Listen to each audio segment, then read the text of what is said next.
हो गया ना?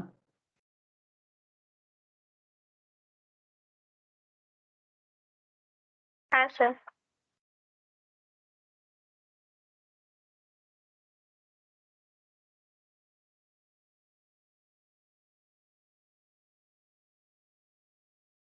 Okay sir, good evening to all of you again. ठीक है, तो चलो सर, इकोनॉमिक्स क्लास है, स्टार्ट करते हैं। ठीक है, एसएससी फाउंडेशन का रिजल्ट्स आया है, 2-3 जन था सर, पास किया। किसी किसी ने अच्छा रिजल्ट्स किया, ज़्यादा जन नहीं था इस बार बैच में, पर जितना था पास किया है। चलो अच्छा है, किसी को डिस्टिंक्शन भी मिला है। कुछ लास्ट ईयर भी अच्छा किया था, इस बार भी लास्ट मतलब सेशंस में भी अच्छा किया था, सीएम में इस बार भी किया है। ओके सर, ठीक है, रिजल्ट्स तो ऐसे आता रहता है। बस आप लोग भी मेहनत करो, मेरा बस यही इच्छा है कि आप लोग भी मेहनत करोगे, इसी तरह से सीए का एग्ज़ाम, सीएस का एग्ज़ाम, सीएमए का एग्ज़ाम क्रैक करते रहो। ठीक है, और प्रोफेशनल बनते रहो, और कुछ नहीं चाहिए सर। ठीक है, आपका मेहनत आपका रहेगा, मेरा क्या। हाँ सर, मेरा और मैम का कुछ नहीं है, सब कुछ आप लोगों का ही होगा। आप लोग मेहनत करोगे, आप लोगों के लिए अच्छा होगा। ठीक है, चलो सर, तो फिर इकोनॉमिक्स में डिमांड सप्लाई में बहुत बात हुआ, तो क्या करना है? डिमांड सप्लाई बोलते बोलते थक चुके हैं, आज प्रोडक्शन पढ़ लेते हैं, क्या बोलते हो? हाँ सर, मतलब मार्केट में डिमांड होता है, सप्लाई होता है, तो डिमांड सप्लाई होगा तो उसके रिगार्डिंग प्रोडक्शन तो होना चाहिए। से फॉर एग्जांपल एक छोटा सा एग्जांपल देते, सर आपको भूख लगता है, भूख मतलब हंगर, अरे खीदे खीदे पावा मतलब भूख लगता है ना आप लोगों को, बताओ ना, खीदे पाए ना सबाई के, हंगरनेस आता है कि नहीं आता? आप लोग हंग्री होते कि नहीं होते? दिन में कितना बार हंग्री होते हो, इतना मुझे बताओ सर। सर हाँ तीन सर, चार बार। 3-4 बार। तो जब जब आपको हंगर आता है, ठीक है, जब जब आपको हंगर आता है, जब जब आपको भूख लगता है या खीदे पाए, ठीक है, जो भी बोलो, तो बेसिकली ये क्या है? आपका डिमांड है, ये सुनो, आपका भूख लगना आपका डिमांड है। हाँ, आप कोई बोलेगा सर डिमांड नहीं, नीड है। यस सर, नीड है, नीड के बेसिस पे ही तो डिमांड आता है। नीड मीन्स यूटिलिटी, है ना? नीड मीन्स यूटिलिटी, आपका जरूरत, आपका भूख। बात को समझे, मैं एक बहुत इंटरेस्टिंग बात करने जा रहा हूँ।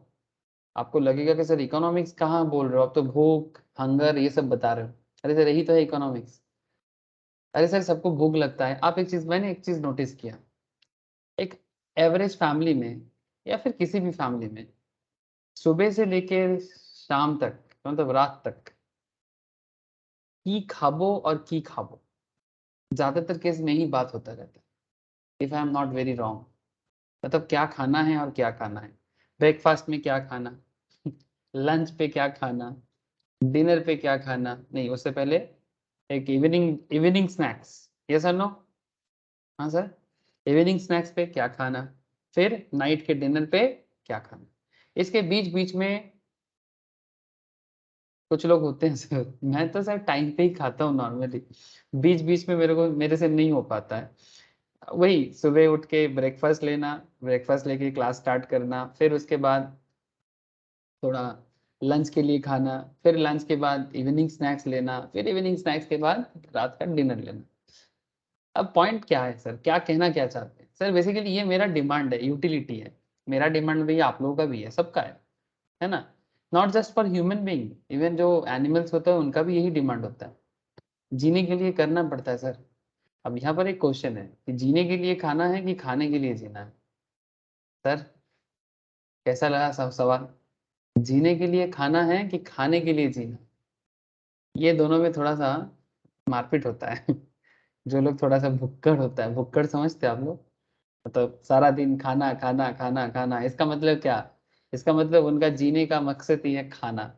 और कुछ लोग होते हैं जो जिनको सिर्फ खाना होता है जीने के लिए, मतलब टू सरवाइव। जैसे गाड़ी चलने के लिए पेट्रोल डीजल, वैसा शरीर को चलाने के लिए फूड। सर ये सब बात क्यों बोल रहे हो आप? ये तो सबको पता है। सर सबको पता है तो फिर डिमांड सप्लाई प्रोडक्शन भी सबको पता होना चाहिए। सर इसमें क्या रिलेशन है? सर हमने खाना डिमांड किया, माँ पापा मतलब बेसिकली घर का खाने का डिपार्टमेंट किसके हाथ में होता है? नॉर्मली एवरेज एवरेज फैमिली में फूड का डिपार्टमेंट घर पे कौन संभालता है? फूड मिनिस्ट्री, माँ या पापा? बोलो सर। फूड मिनिस्ट्री, माँ या पापा? अरे बोलो, चुप मत रहो सर। माँ। माँ। तो फिर माँ कौन बन गया? सप्लायर। कंज्यूमर कौन बन गया? आप। यस ना? भूख लगता है, खाना सप्लाई कौन करता है? माँ सप्लाई करता है। डिमांड कौन कर रहा है या कंज्यूम कौन करेगा? आप करोगे। सर तो आपका डिमांड, माँ का सप्लाई, बहुत अच्छा है। लेकिन सर यहाँ पर मैन्युफैक्चरर भी माँ बन जाता है, ये सर नो? तब सप्लायर, अच्छा यहाँ पर मैं सप्लायर के हिसाब से पापा को ले सकता हूँ। हाँ सर, मतलब पापा बेसिकली यहाँ पर दुकानदार का काम करता है, दुकान से सामान लाता है और घर में सप्लाई रेडी रखता है। ये जब जब बच्चा लोगों को भूख लगे, जब जब बच्चा लोगों को हंगरनेस आए, तब तक उनके लिए खाना हमेशा अवेलेबल होना चाहिए। तो बेसिकली सप्लायर का रोल पापा अच्छा प्ले करता है, बिकॉज मार्केट से जो भी ज़रूरी चीज़ें होता है वो पापा ही लाते हैं ना सर। तब चाहे वो आपका डेली का चाल डाल जो भी हो, या फिर जो भी चिकन मीट्स वेजिटेबल्स फ्रूट्स, जो जिसको जो खाना पसंद है, so what ever you like, पापा उसके लिए हमेशा रेडी है। लेकिन माँ का काम क्या होता है? माँ यहाँ पर कौन है? मैन्युफैक्चरर। यस और नो? खाना बनाएगा, फिर आपको खाना खिलाएगा। सो बेसिकली ये जो मैन्युफैक्चरिंग डिपार्टमेंट है, ये डिपार्टमेंट किसके हाथ में है सर? Production department.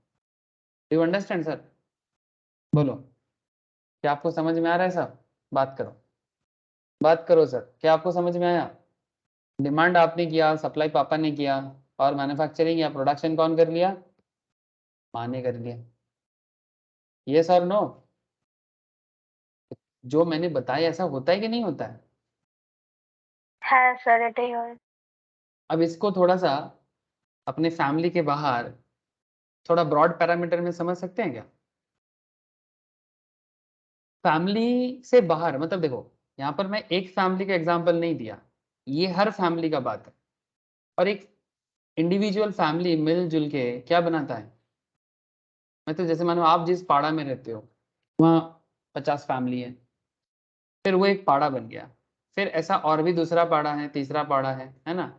तो ये जो पाड़ा पाड़ा इन द सेंस कॉलोनी मोहल्ला जो भी बोलो आप, ठीक है, सोसाइटी, आजकल सिटी में सोसाइटी बोलते हैं। सिटी के लोगों को ना ये सब पाड़ा मोहल्ला पसंद नहीं है, they live in a society.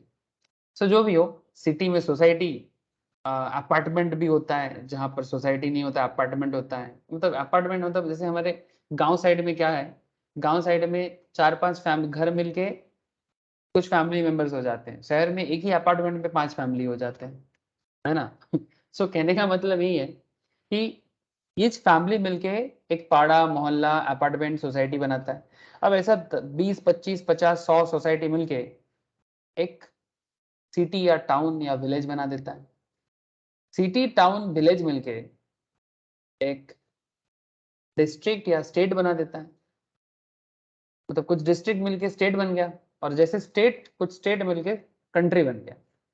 अब the question is very important sir, मैं आपको प्रोडक्शन के बारे में तब से बोले जा रहा हूँ, और प्रोडक्शन को समझने के लिए मैं आपको अपने फैमिली में दिखाया कि फैमिली में आप डिमांड करते हो, पापा सप्लाई करते हैं, माँ प्रोडक्शन करते हैं। Now there is a big question, जब कंट्री को भूख लगता है, कंट्री को भूख लगता है मतलब, कंट्री मतलब we all the family members in India, there are 140 crore population. So if we divide each family, if we divide 140 crore population by 4, by 4, yes, मतलब by 4 इसलिए मैंने किया, मैंने माना कि एवरेज फैमिली मेंबर 4 करके, तो 140 करोड़ 4 से डिवाइड होगा तो फैमिली कितना फैमिली हो जाएगा? 70 crore, 60 to 70 crore. am I right sir? Please tell me, 140 crore divided by अगर 4 करते हैं तो एवरेज फैमिली कितना है इंडिया में? 60 to 70 crore family is there. Now ये 60-70 फैमिली को खाना कौन खिलाएगा? अब सिर्फ खाना नहीं, यहाँ पर not just food, food means agriculture. Food कहाँ से आता है? एग्रीकल्चर से आता है। लेकिन देयर इज मतलब क्या हम लोग सिर्फ फूड का ही डिमांड करते हैं या और भी चीजों का डिमांड करते हैं? Tell me. हमें फूड के लिए एग्रीकल्चर करना पड़ता है, और मॉडर्न होने के लिए और ज़रूरी चीज़ों के लिए हमें इंडस्ट्री का ज़रूरत पड़ता है। सो दैट्स व्हाई इंडस्ट्री क्या करता है, डिफरेंट मशीन्स बनाते हैं, डिफरेंट मशीनरीज डेवलप करते हैं, टेक्नोलॉजिकल प्रोडक्ट बनाते हैं। जैसे हमारे घर घर में आजकल ज़रूरी चीज़ें क्या है, लैपटॉप, मोबाइल, है ना? आपके घर में एसी चल रहा है, देखिए फैन चल रहा है, किसी के घर में लाइट जल रहा है, किसी के घर में पंखा घूम रहा है, किसी के घर में गैस चल रहा है। सर गैस, गैस समझते हो, वो ओवन, ठीक है। किसी के घर में फ्रिज भी है, आजकल नॉर्मल बात है ना सर ये सब। टीवी है, ठीक है। और क्या बताऊँ? आपका घर जिस फ्लोर पे है, फ्लोर में किसी का मार्बल्स है, किसी का सीमेंट है। अच्छा, घर बना है सीमेंट से बना है, ठीक है, सीमेंट है। अच्छा, घर पे कलर भी किया हुआ है। अच्छा, घर पे खिड़की लगता है, विंडो लगता है, लगता है कि नहीं लगता? विंडो कोई किसका विंडो लगा है वो? कोई लकड़ी का विंडो लगाता है, मतलब वुड विंडो हो सकता है, या फिर फाइबर विंडो हो सकता है, ग्लास विंडो हो सकता है, ठीक है सर। मतलब कितना सारा चीज। अब इतना सारा नीड है किसका? 70 करोड़ फैमिली मेंबर्स का, मैं भारत का बात कर रहा हूँ। 70 करोड़ इंडियंस का नीड है ये। इस नीड को फुलफिल करने के लिए क्या करना पड़ेगा? प्रोडक्शन करना पड़ेगा। कौन प्रोडक्शन करेगा? सर, कंट्री का जो हेड होता है, कंट्री का हेड कौन है? अब यहाँ पर हम प्राइम मिनिस्टर को लेके आ जाएंगे।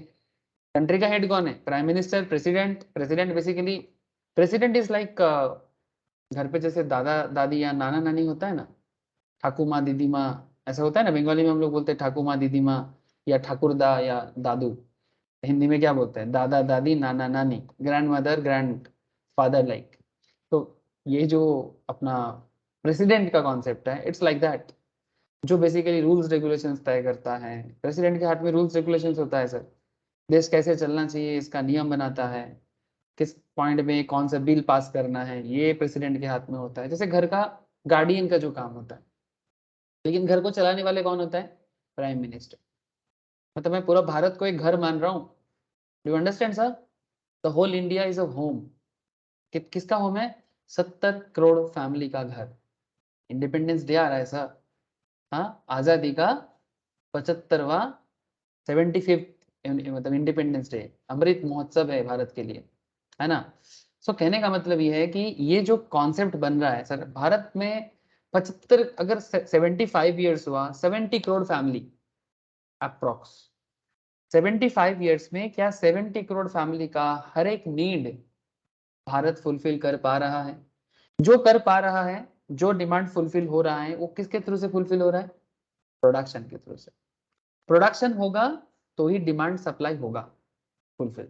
डिमांड, कोई डिमांड करेगा, कोई सप्लाई करेगा। सप्लाई करेगा बिजनेस बैंक, डिमांड करेगा कंज्यूमर। और इस पूरा डिमांड सप्लाई खेल को चलाने के लिए देश का प्राइम मिनिस्टर डिसीजन लेता है। वो कुछ चीजें प्राइवेट सेक्टर में डिस्ट्रीब्यूट कर देता है, कुछ चीजें गवर्नमेंट सेक्टर में डिस्ट्रीब्यूट कर देता है, कुछ गवर्नमेंट कंपनीज बना देता है, कुछ प्राइवेट कंपनीज बनाने के लिए लोगों को क्या करता है? लोगों को उत्साहित करता है कि आप प्राइवेट कंपनी बनाओ। जैसे मानो इंडियन रेल गवर्नमेंट चलाता है, रेलवेज किसके हाथ में है? गवर्नमेंट के। ये गवर्नमेंट कंपनी है, बट रेलवे में जितना सारा चीजें बन मिलता है, ये बहुत सारा चीज प्राइवेट कंपनी बनाता है। या फिर बहुत सारा और भी कंपनीज है जो प्राइवेटली ऑपरेट होता है, जैसे अदानी है, रिलायंस है, टाटा है, बिरला है ना? बहुत सारे, मतलब ऑलमोस्ट 5-7 हजार तो कंपनी स्टॉक मार्केट में ही आपको मिल जाएगा, ठीक है। तो कहने का मतलब ये है कि प्राइम मिनिस्टर क्या कर रहा है? अपने बच्चों को, अपने बच्चों को मतलब अलग अलग डिपार्टमेंट को बता देता है कि भाई गवर्नमेंट डिपार्टमेंट तुम ये बनाओ, भाई प्राइवेट डिपार्टमेंट तुम वो बनाओ। क्या, क्यों इतना सारा चीज क्यों बिल्डअप करना है? अरे सर, 70 करोड़ फैमिली का नीड पूरा करना है। 70 करोड़ फैमिली का नीड पूरा करना है, यूटिलिटी पूरा करना है। So it's a very simple economic problem solving skills, production. और इसी प्रोडक्शन के बारे में मैं आपके साथ माइक्रो इकोनॉमिक्स लेवल में बात करूंगा। इसीलिए मैं इतना सारा कहानी आपको बता जा रहा हूं तब से। जो कहानी मैंने स्टार्ट किया था घर से। कहानी कहाँ से स्टार्ट किया था सर? घर से, आपके घर से। माँ, पापा और आप थे कहानी में, बट अभी कहानी में आप और माँ और पापा नहीं है, ठीक है। अभी कहानी में ट्विस्ट आ गया। अब ट्विस्ट क्या है? कहानी में प्राइम मिनिस्टर है, कहानी में प्रेसिडेंट है, कहानी में प्राइवेट कंपनीज है, कहानी में गवर्नमेंट कंपनीज है। तो it's a big thing. Big thing मतलब big problem. Big problem solving के लिए बिग फैमिली मेंबर्स, और बिग फैमिली मेंबर्स का बिग हेड, ठीक है, इट्स लाइक दैट। तो भारत को एक परिवार सोचो तो बहुत अच्छा होता है सर। हम लोगों का प्रॉब्लम क्या है जानते हो देश में? हम लोग ना बड़ा वैसे सोच नहीं पाते। हमें लगता है कि आमार बाड़ी आमार पाड़ा, मतलब मेरा घर मेरा मेरा पाड़ा। हम लोग इसके बाहर निकल ही नहीं पाते। अपना अपना सोचते सोचते देश के बारे में सोचना भूल गए। सोचना चाहिए सर, मुझे भी सोचना चाहिए, आपको भी सोचना चाहिए, ठीक है। इसको बोलते हैं सोसाइटल डेवलपमेंट। मतलब सिंपल बात है कि एक दूसरे को देखो, ऑटोमेटिकली देश बढ़ेगा। मारवाड़ी कम्युनिटी में एक पुराना कॉन्सेप्ट चल रहा था, मैं, there is a political concept of socialism. क्या होता है सर, डेवलपमेंट के लिए ऐसे इकोनॉमिक्स में भी तीन कॉन्सेप्ट होता है। कैपिटलिज्म कॉन्सेप्ट, मतलब देश को चलाने के लिए तीन तरह का पॉलिसी लिया जा सकता है। या तो आप कैपिटलिज्म लाओ, या तो आप सोशलिज्म लाओ, या तो आप मिक्स्ड पॉलिसी लाओ। Sir India mixed policy use करता है, मतलब इंडिया में सोशलिज्म भी है और इंडिया में कैपिटलिज्म भी है। कैपिटलिज्म इन द सेंस, अगर आपके पास पैसा है, आप फ्रीली अपने हिसाब से जो मर्जी कर सकते हो। सोशलिज्म में कंट्रोलिंग वे में होता है, मतलब गवर्नमेंट कंट्रोल करता है किसको क्या करना है, रोल बता देता है, फिर उसके हिसाब से देश में प्रोडक्शन होता है। कैपिटलिज्म में ऐसा नहीं है, आपके पास पैसा है, आप अपने मर्जी से कोई भी प्रोडक्ट बना सकते हो और देश में डिस्ट्रीब्यूट कर सकते हो। Now there is a big question, sir capitalism अच्छा है कि सोशलिज्म अच्छा है? सर कैपिटलिज्म में मार्केट फ्री है, आपके पास फ्रीडम है, आप खुद एनालिसिस करो और मार्केट के लिए जो जरूरी चीजें हैं आप बेच सकते हो, या फिर आप अपना इनोवेटिव चीज भी बेच सकते हो। मतलब आपका इनोवेशन अगर लोगों को अच्छा लग गया वही बिक जाएगा। जैसे हम लोग यूट्यूब में, गूगल में अपने अपने मर्जी से चीजें देखते हैं। किसी को कार्टून अच्छा लगता है, तो किसी को स्पोर्ट्स अच्छा लगता है, तो किसी को भजन अच्छा लगता है, भजन समझते हैं ना, स्पिरिचुअल सॉन्ग्स, ठीक है। किसी को कॉमेडी सीन अच्छा लगता है, तो किसी को, जिसको जो पसंद है। It's like free economy. But socialism is not like that. Socialism सिर्फ नीड पे बात करता है, भाई जो जरूरी है वो करो, जो जरूरी है वो करो, लेकिन ये जरूरी क्या है ये कौन डिसाइड करता है? गवर्नमेंट डिसाइड करता है, ठीक है। तो सोशलिज्म और कैपिटलिज्म में ये फर्क आता है सर। लेकिन कॉन्सेप्ट इज दैट, क्या सर कौन सा अच्छा है? कोई बोलेगा सोशलिज्म अच्छा है, जैसे चाइना में होता है, जैसे रशियन कॉन्सेप्ट ऐसा चलता है, वहां पर गवर्नमेंट डिसाइड करता है कि पब्लिक को क्या करना है। लेकिन अमेरिका या European Nations like western Europe and America, ये फ्री इकोनॉमी है। ये कैसे चलता है? यहाँ पर पब्लिक डिसाइड करता है कि देश में क्या बनेगा, बेसिक नीड्स को छोड़ देते हैं। बट ओवरऑल जो कॉन्सेप्ट है वो पब्लिक, मतलब ये फ्रीली डिसाइड होता है।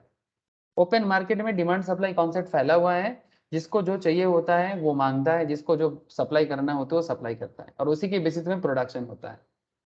मतलब फ्री इकोनॉमी का यही मतलब होता है। फ्री का मतलब ऐसा नहीं कि सब एकदम फ्री फ्री, फ्री का मतलब ये है कि आपके अंदर, आपके पास फ्रीडम है। गवर्नमेंट डिसाइड नहीं करेगा कि किसको क्या करना है, किसको क्या खाना है, किसको क्या पहनना है, किसको क्या देना है, किसको क्या लेना है। वो अपने आप पे डिसाइड हो जाएगा, market will decide. But socialism concept में क्या होता है, जैसे चाइना में चलता है, कोरिया में चलता है, नॉर्थ कोरिया में, किंग जोंग का जो देश है, ठीक है, मतलब भयंकर है, वहां पर तो और मुश्किल है। मतलब आप सांस भी लोगे तो गवर्नमेंट बताएगा, आप सांस छोड़ोगे तो गवर्नमेंट बताएगा, आप आर्मी में जाओगे कि आप क्रिकेट खेलोगे, गवर्नमेंट बताएगा, आप जिम्नास्टिक करोगे कि क्रिकेट खेलोगे, गवर्नमेंट बताएगा। चाइना में ऐसा ही है सर। चाइना चाइना में गोल्ड मेडल, ये सब जो कॉमनवेल्थ गेम्स हो या फिर इट्स लाइक ओलंपिक वगैरह में आप देखना, चाइना बहुत मेडल लाता है। इसके पीछे मेन रीजन ये होता है, मतलब जिस तरह के जो इंटरनेशनल गेम्स में, बिकॉज चाइना में ना जिम्नास्टिक करना मस्ट है, मैंडेटरी है, सबको करना पड़ता है। मिलिट्री ज्वाइन करना नॉर्थ कोरिया में मैंडेटरी है। क्या हमारे देश में मैंडेटरी है सर? मुझे कभी कभी लगता है मैंडेटरी कर देना चाहिए। मतलब कभी कभी लगता है, क्यों? जब देखता हूँ कि यूथ पूरा बौखला गया है, बौखला गया समझते हो, यूथ एकदम आउट ऑफ कंट्रोल जब दिखता है ना, तब मुझे लगता है मिलिट्री सीखना चाहिए, मिलिट्री करना चाहिए सर। गवर्नमेंट डिसाइडिंग भी कुछ फैक्टर होना चाहिए, कभी कभी लगता है। पता नहीं ठीक भूल का पता नहीं, बट कभी कभी लगता है। That's a different part sir, मेरा ओपिनियन, दैट्स अ डिफरेंट बात। बट आप बात को समझ रहे हैं ना सर? प्रोडक्शन भी क्या होगा वो भी डिसीजन दिया जाता है इकोनॉमी पॉलिसी में, कि क्या क्या कौन सा चीज प्रोड्यूस होगा। जैसे चाइना, चाइना आज दुनिया का मैन्युफैक्चरिंग हब बना हुआ है, क्योंकि ये गवर्नमेंट ने डिसाइड किया चाइना का कि चाइना को मैन्युफैक्चरिंग हब बना। और इसलिए चाइना में क्या हो रहा है, चाइना में लोग अब मतलब यूएस का कंपनीज भी चाइना में जाके अपना प्लांट लगा रहा है, चाइनीज गवर्नमेंट उनको परमिशन दे रहा है, और चाइना अपने घर घर में लोगों को स्किल डेवलप किया। इसीलिए आप देखना मेड इन चाइना हर जगह में दिखते हैं, अमेरिकन प्रोडक्ट में भी मेड इन चाइना लिखा होता है। लास्ट 20-30 ईयर्स में चाइना ने इस चीज में बहुत पकड़ लाया। तो देश में क्या चीज प्रोड्यूस होगा ये भी गवर्नमेंट डिसाइड करता है। अच्छा, क्या भारत में ऐसा नहीं हो रहा है? अरे हो रहा है ना। रिसेंटली 2014 के बाद आप एक चीज बहुत सुन रहे हो सर, जैसे मेड इन चाइना सुन सुन के बचपन से बड़ा हो गए हम लोग, ऐसे और एक चीज हम लोग सुन रहे हैं, made in India, made in India. अरे सुन रहे हैं कि नहीं सुन रहे? मेड इन इंडिया आजकल सुनते कि नहीं सुनते? मेक इन इंडिया आजकल बोला जाता है, मेक इन इंडिया। सर आप लोगों को समझ में आ रहा है कि नहीं आ रहा है? अरे बोलो, समझ में आ रहा है कि यस नहीं आ रहा सर। है? ठीक है। तो ये make in India concept recently हमारे प्राइम मिनिस्टर ने डिसीजन लिया, ये देश में चीजें बनना चाहिए और पहले से ज्यादा बनना चाहिए, स्पेशली मैन्युफैक्चरिंग लेवल में, इंडस्ट्रियल लेवल में।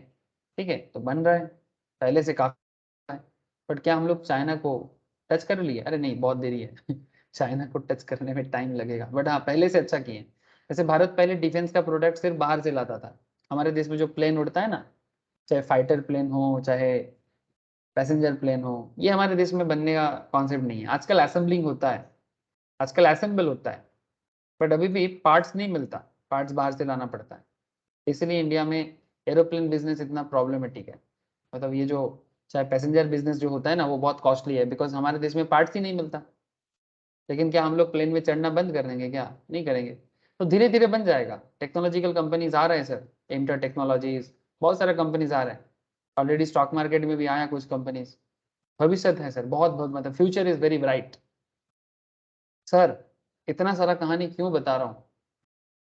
बिकॉज मुझे आपको प्रोडक्शन और कॉस्ट के बारे में माइक्रो इकोनॉमिक्स लेवल में बात करना है। इसलिए मैंने आपका थोड़ा सा ब्रेन वॉश कर रहा था। ब्रेन वॉश क्यों? आप ट्राई टू अंडरस्टैंड सर, ये कहानी था। Yes, this is a story, but ये स्टोरी एकदम प्रैक्टिकल स्टोरी है। इस प्रैक्टिकल स्टोरी में प्रोडक्शन के बारे में आपका आइडिया एंड कॉस्ट फंक्शंस के बारे में आपका आइडिया एकदम बिल्कुल क्लियर होना चाहिए। मैं स्क्रीन शेयर करता हूँ, और चलो अब थोड़ा सा, मतलब क्या बोलते हैं उसको, कॉपी बुक टाइप का पढ़ाई करते हैं। ठीक है, कहानी सुनने को बहुत अच्छा लगता है ना सर? हाँ, कहानी सुन सुन के कान पक चुका होगा आप लोग। ठीक है, ओके। तो सर चलो अब थोड़ा बात बढ़ाते हैं, थ्योरी ऑफ प्रोडक्शन। अब ये theory of production and theory of cost. अब देखो, अब यहाँ पर कॉस्ट कहाँ से आ गया सर? सर ये कॉस्ट के ऊपर तो अलग से पढ़ाई भी होता है। आप लोग इंटरमीडिएट में आओगे ना, C S C S C में इंटरमीडिएट एग्जीक्यूटिव लेवल में आओगे, आपको सर कॉस्टिंग के ऊपर स्पेशल पेपर पढ़ना पड़ेगा। मैम कराते हैं कॉस्टिंग, बहुत अच्छा लगेगा। प्रैक्टिकल है, कैलकुलेशन है बहुत ज़्यादा, लेकिन it's a very interesting part. Now why costing is very important? Sir costing इसलिए इंपॉर्टेंट है, मैं इतना सारा देर में प्रोडक्शन बोल रहा था, तो प्रोडक्शन करोगे तो कॉस्ट तो पड़ेगा। मतलब कौन सा चीज़ बनाना है और उसको बनाने में कितना खर्चा लगेगा। अगर भारत में एरोप्लेन नहीं बनता है, बट अगर भारत एरोप्लेन बनाता है तो भारत को एरोप्लेन बनाने में कितना खर्चा पड़ेगा। और खर्चा से भी इम्पोर्टेंट है, क्या भारत के पास एरोप्लेन बनाने का टेक्नोलॉजी है? क्या भारत एरोप्लेन बनाने का स्किल्ड पर्सन है भारत के पास?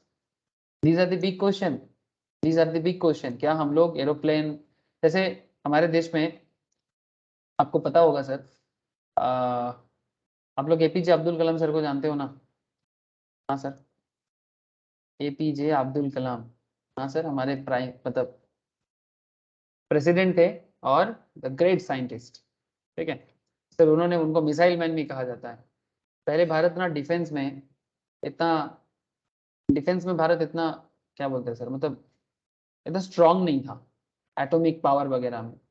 एपीजे अब्दुल कलाम सर ने ये दुनिया को प्रूव किया कि भारत भी कर सकता है, और बहुत ही कम खर्चा करके atomic power, atomic research power, ठीक है, मतलब एटॉमिक रिसर्च में परमाणु, परमाणु का जो साइंस है सर, ठीक है, परमाणु उत्क्षेप किया, मतलब भारत को एटॉमिक पावर में पावरफुल देश के हिसाब से दुनिया के सामने, like US, China, France, Germany जैसे कंट्री के सामने सिमिलर सिमिलर पैरामीटर में खड़ा किया। और उसके बाद से दुनिया का कोई भी बड़ा पावर भारत को आंख उठा के देखने से पहले ना 10 बार सोचता है कि ये भारत वो भारत नहीं है जिस पे ब्रिटिश रूल करता था। लेकिन सर सिर्फ प्रोडक्शन करने से नहीं होता है, उसका एक कॉस्टिंग भी आता है। क्या चाहता है सर बिजनेसमैन, क्या चाहता है कंट्री, क्या चाहता है फैमिली, क्या चाहता है? लो कॉस्ट में गुड क्वालिटी ऑफ प्रोडक्शन, है ना? कम खर्चा में अच्छा चीज। क्या हो सकता है सर? हो सकता है कि नहीं सकता, ये दैट्स अ डिफरेंट पार्ट। यही तो सिखाया जाता है जब आप लोग कॉस्ट एंड मैनेजमेंट अकाउंटिंग पढ़ोगे ना। सीएमए में तो स्पेशलाइज्ड होता है, जो लोग सीएमए का स्पेशल कोर्स करता है कॉस्ट एंड मैनेजमेंट, तो सीएमए का मतलब ही होता है जो जैसे सीए होता है वैसा सीएमए भी होता है ना। तो सीएमए में स्पेशली इसी कॉस्ट एंड मैनेजमेंट में उनको स्पेशलाइज बनाया जाता है। ठीक है, बाकी सभी चीज पढ़ता है, जैसे सीए पढ़ता है, सीएस पढ़ता है, सीएमए भी सेम चीज पढ़ता है। इवन सीए के अंदर भी कॉस्टिंग का स्पेशल पेपर होता है, सीएस को भी कॉस्टिंग के ऊपर स्पेशल पेपर पढ़ाया जाता है। ठीक है, सो सभी को सब चीज जानना पड़ता है, बट कोई स्पेशल होता है, कोई थोड़ा सा कम स्पेशल होता है। क्योंकि सीएस के लिए लॉ स्पेशल है, सीए के लिए फाइनेंस, ऑडिट, टैक्सेशन इंपॉर्टेंट है। ठीक है, इंपॉर्टेंट अभी टैक्सेशन सबके लिए है, सीएस के लिए भी इंपॉर्टेंट है, सीएमए के लिए इंपॉर्टेंट है, बट फिर भी एक स्पेशलाइज्ड एरिया सबके लिए बनाया गया सर। ये सब चीज आपको धीरे धीरे पता चल जाएगा। तो कॉस्टिंग एक अलग डिपार्टमेंट बन के सामने निकल गया। तो बिजनेस प्रोडक्शन तो करेगा, बट बिजनेस का ऑलवेज एक टारगेट होता है। क्या टारगेट होता है बिजनेस का? कि मैं लो कॉस्ट प्रोडक्शन में अच्छा प्रोडक्शन करूं। मतलब कॉस्टिंग लो होगा बट प्रोडक्शन का जो क्वालिटी होगा वो हाई होगा। ये कैसे संभव है? That's the trick sir. Low cost में high quality product, high cost में हाई क्वालिटी प्रोडक्ट नहीं चाहिए हमें, बिकॉज भारत है यार, किसी भी देश को नहीं चाहिए होता है सर। बिकॉज आप जितना लो कॉस्ट में क्वालिटी प्रोडक्ट बनाओगे बिजनेस उतना प्रॉफिटेबल रहेगा। यस और नो सर? इतना मुझे बताओ सर। अगर आप लो कॉस्ट में हाई क्वालिटी प्रोडक्ट बनाओगे तभी तो आपका बिजनेस प्रॉफिटेबल होगा। यस और नो? Please sir. अगर आपका खर्चा ज्यादा हो जाएगा क्या आप प्रॉफिट कर पाओगे सर? हाँ नॉनी, सनोन, बोलो सर। राजन ना? नहीं ना, है ना? श्रद्धा, बोझा যাচ্ছে तो?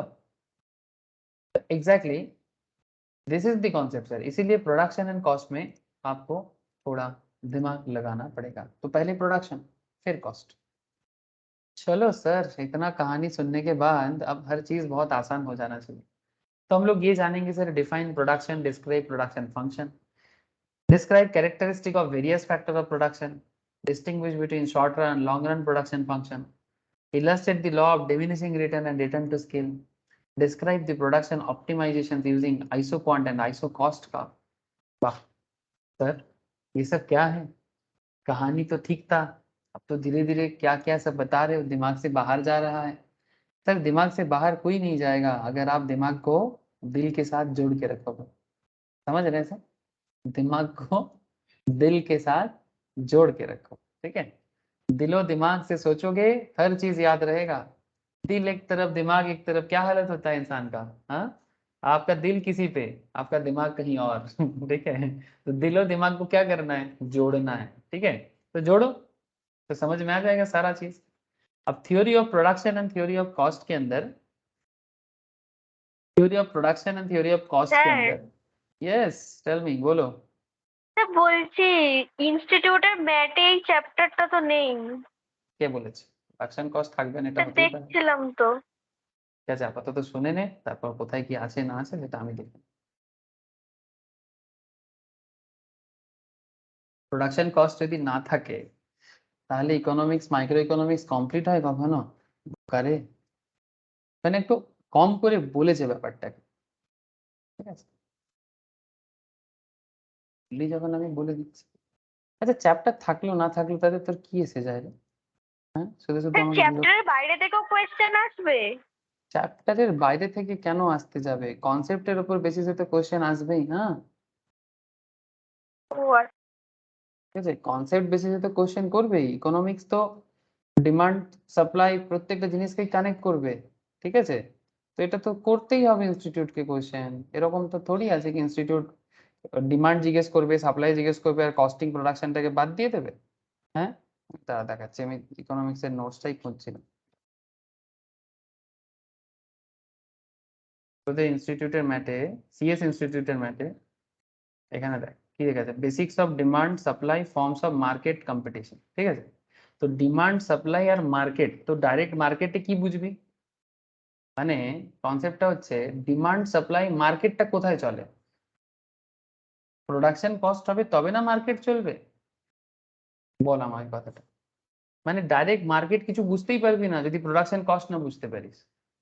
এখানে তো এর একটা আউটলাইন দিয়েছে, ট্রাই টু আন্ডারস্ট্যান্ড। এরা এখানে একটা আউটলাইন দিয়েছে কি ডিমান্ড সাপ্লাই মার্কেট, একটা আউটলাইন দিয়েছে। কম্পিটিটিভ এক্সামে এরকম ভাবেই বলা থাকে, ঠিক আছে? এবার কেউ বলবে আমি মার্কেটটাই শুধু বুঝবো, আমি প্রোডাকশন কস্টটা বুঝবো না। তাহলে প্রোডাকশন কস্টে যদি তোর আইডিয়া না থাকে তুই মার্কেটের ব্যাপারে পুরো ফাঁকা হয়ে যাবি বাবা, ঠিক আছে? এরকম ভুল করিস না। ইকোনমিক্স এই জন্যই বেশিরভাগ ও স্টুডেন্টের মানে খুব প্রবলেম অতটা হচ্ছে। বেশি করে দেওয়া নেই ম্যাথের মধ্যে, হ্যাঁ, বুঝতে ম্যাটের পেরেছি। মধ্যে ডিটেলসে জিনিসটা দেওয়া নেই, ঠিক আছে? এরা আউটলাইন দিয়েছে, এটাই ব্যাপার, ঠিক আছে? জিনিসটা জানবি তাহলে এমসিকিউ সলভ করার সময় যে কোনো মুভমেন্টে তোকে প্রোডাকশন রিলেটেড কোশ্চেন করে দেবে, ঠিক আছে? তুই বুঝতেই পারবি না এটা কি, এটা প্রোডাকশনের কোশ্চেন ছিল না কস্টের কোশ্চেন ছিল। বেসিক্যালি যে মার্কেট ইকুইলিব্রিয়াম কনসেপ্টটা যখনই বলে দিচ্ছে, তার মানেই ওটা বেসিক্যালি ডিমান্ড সাপ্লাই মার্কেটের যে একটা পুরো কম্বাইন দিয়েছে, ওর মধ্যে কস্ট প্রোডাকশন ঢুকে আছে, ওর মধ্যে কস্ট প্রোডাকশনটা ঢুকে আছে। এবারে এখানে জিনিসটা ওভারভিউ হিসেবে দেয়া আছে, ঠিক আছে? আমি জিনিসগুলোকে ডিটেলসে পড়াচ্ছি, যেটা সিএ কেও পড়তে হয়, সিএমএ কেও পড়তে হয়। আর আমি সিএস কেও পড়াই, কারণ আমি ওরকম ওই হালকা হালকা টাচ দিয়ে কিছু লাভ নেই, কথাটা বোঝার চেষ্টা কর, ঠিক আছে? জিনিসটা ভালো করে না জানবি, তোদেরই ফিউচারে প্রবলেম হয়ে যাবে, ঠিক আছে? এমনকি এক্সামেও প্রবলেম হতে পারে। আচ্ছা একটু হোল্ড কর তো, একটু হোল্ড কর।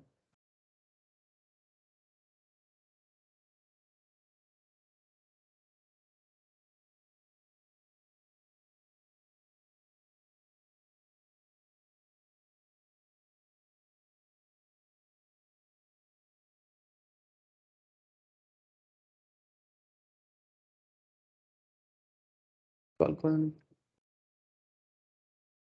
এই রাজন্না, তুই বুঝতে পারলি আমার কথাটা? হ্যাঁ স্যার, ঠিক আছে।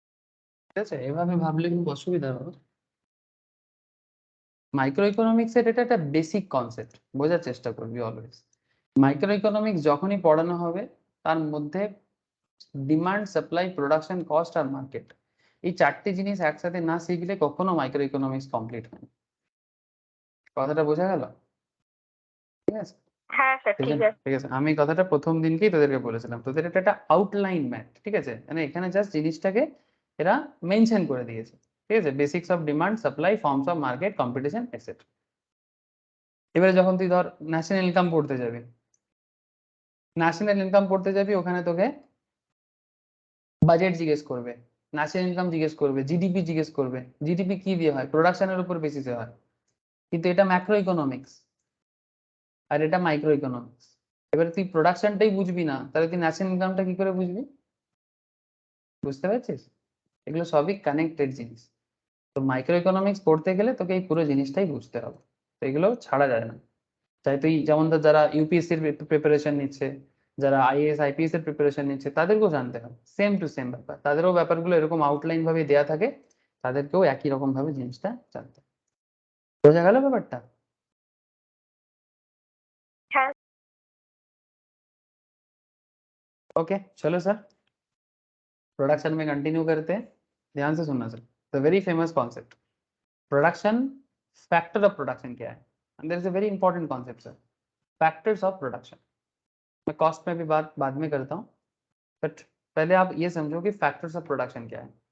Sir production factor, always there is a 4 factor of production. मतलब दुनिया में आप कोई भी प्रोडक्ट बना लो, आपको ये 4 चीज होके ही जाना पड़ेगा। विदाउट दिस 4 थिंग्स दुनिया में कोई भी चीज नहीं बनाया जा सकता। मतलब you must need a land, आपको एक लेबर चाहिए, आपको कैपिटल चाहिए, आपको एंटरप्रेन्योरशिप चाहिए। The common question sir, the very very common question, land labour capital entrepreneurship, ये 4 फैक्टर ऑफ प्रोडक्शन के बिना दुनिया का कोई भी चीज पॉसिबल नहीं है प्रोड्यूस करना। आप लोगों को बात समझ में आ रहा है क्या? फैक्टर ऑफ प्रोडक्शन मतलब एक सिंपल सा नॉलेज यूज करो आप, आपको समझ में आएगा कि अगर आप कोई भी चीज बनाना चाहते हो, anything you want to build anything, ठीक है? एक second, you want to build anything, आपको एक शॉप लगाना है। अच्छा मुझे ये बता राजुन्ना, अगर दुकान लगाना है तो कौन सी चीज का दुकान लगाएगा, जल्दी बोल। एक शॉप ओपन करना है, क्या शॉप ओपन करेगा?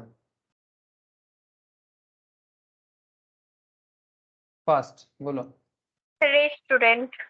रेस्टोरेंट, चलो रेस्टोरेंट करने के लिए, रेस्टोरेंट बनाने के लिए तुमको क्या चाहिए? चलो रेस्टोरेंट बनेगा, राजुन्ना रेस्टोरेंट बनाएगा सर, चलो किसे रेस्टोरेंट बनाना वीरे?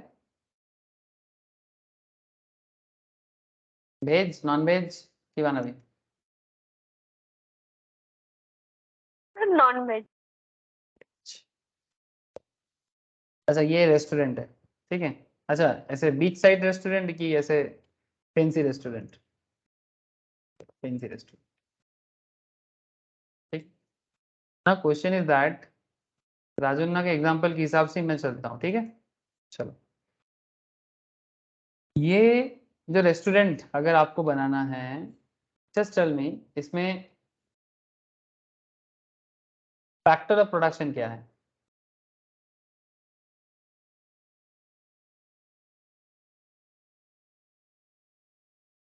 इसमें फैक्टर ऑफ प्रोडक्शन क्या है?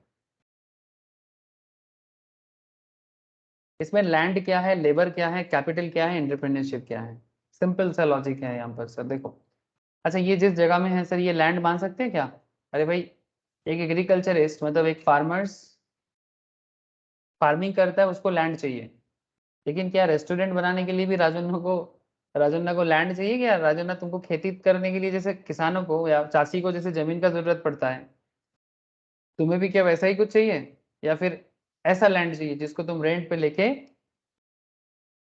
एक रेस्टोरेंट बनाना चाहते हो? तो ये आपके लिए क्या हो गया, लैंड हो गया, यस और no? Please tell me sir, बताओ। सिंपल सिंपल लॉजिक है, रेस्टोरेंट बनाओ चाहे आप फुटपाथ में एक स्टॉल दो, वो आपके लिए लैंड है, यस और नो? इसमें इकोनॉमिक्स कुछ नहीं है, सब day to day life concept है। प्लीज टेल मी, बोलो।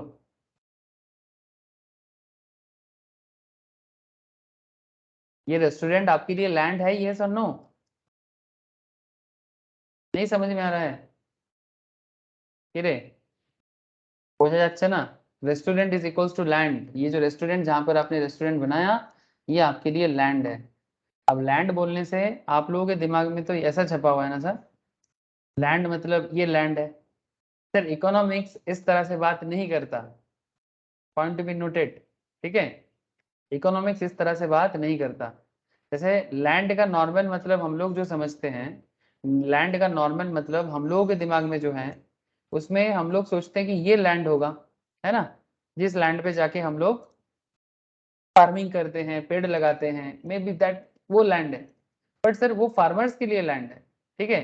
जैसे यहाँ पर आप देख सकते हो कि फार्मर्स के लिए लैंड है, it's okay, it's for farmers. But जो रेस्टोरेंट बनाएगा उसके लिए लैंड क्या है? उसके लिए वो जो रेस्टोरेंट रेंट पे लिया है वही उसका लैंड है। अगर फुटपाथ पे फुचका का दुकान लगाओगे ना, तो फुचका का जो स्टॉल है वो तुम्हारे लिए लैंड है। बात समझ में आ रहा है? जैसे एक फार्मर्स इस लैंड पे फार्मिंग करेगा, सिमिलरली एक रेस्टोरेंट का बिजनेसमैन, रेस्टोरेंट का एंटरप्रेन्योर इस लैंड पे रेस्टोरेंट बिजनेस चलाएगा। सिंपल थिंग, वो फार्मिंग करके सेल करेगा, आप रेस्टोरेंट बना के लोगों को खाना खिला के और रेस्टोरेंट का सर्विस देके सेल करोगे। तो ये आपके लिए फोर फैक्टर में से कौन सा फैक्टर है? There are four factor of production, land factor, labour factor, capital factor, as well as entrepreneurship factor.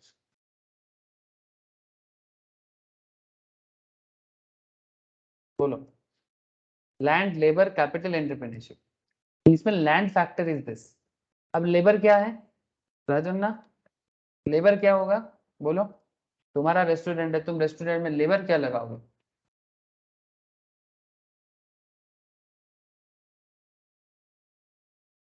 Sir तुम जो मेहनत करोगे और जिन लोगों को तुम काम दोगे वही लेबर है आपका। तुम्हारा मेहनत भी लेबर है, और जो रेस्टोरेंट में काम कर रहे हैं उनका मेहनत भी लेबर है। तो लेबर को क्या दिया जाता है? लैंड के बदले आप रेंट देते हो, लेबर के बदले क्या पेमेंट करोगे? वही थी सर, सैलरी।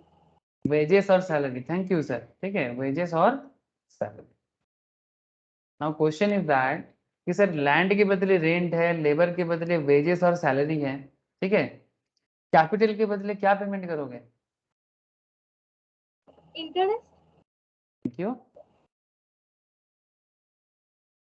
और एंटरप्रेन्योरशिप को क्या दोगे?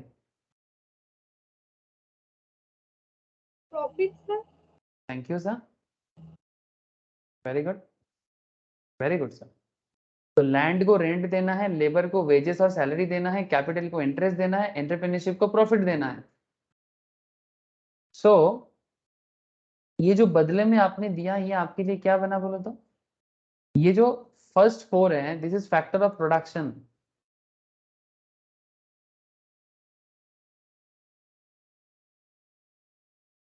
और ये जो सेकेंड फोर है, मतलब जो बाद में आपने दिया बदले में, ये आपके लिए क्या है बोलो तो?